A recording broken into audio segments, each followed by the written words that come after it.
Aujourd'hui, le retour d'expérience de Jost est quand même extrêmement bon. Donc je dirais que on a 5 années d'expérience, 5 années de connaissances et on a appris énormément de choses avec le LNG. Il y a encore des choses à faire évoluer, il y a encore des choses à faire avancer.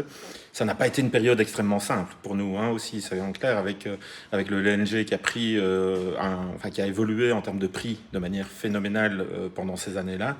Mais in fine, la technologie est présente, la technologie répond à nos attentes et le marché est bien présent pour pouvoir faire du LNG dans le futur. Donc en termes de fiabilité des véhicules, les véhicules sont assez fiables. Je dirais qu'aujourd'hui, le problème n'est pas la fiabilité des véhicules, c'est plutôt la disponibilité des garages pour pouvoir faire les entretiens de ces véhicules et donc maintenir ces véhicules disponibles sur le marché, donc disponibles sur la route.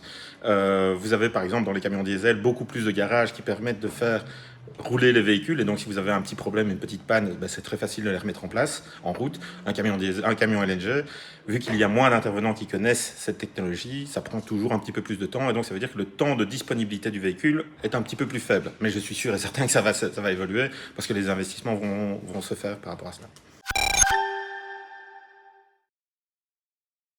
Pour moi, le bio-LNG est clairement une technologie, la technologie du futur pour la partie LNG. Donc aujourd'hui, on est au balbutiement du bio-LNG, donc il y a beaucoup de choses qui se font, il y a des projets qui se lancent, il y a des marchés qui se créent, il y a tout un marché qui se met en place, mais il est évident que si on investit dans le LNG, ce n'est pas pour rester dans le LNG, c'est pour pouvoir aller derrière vers du bio-LNG.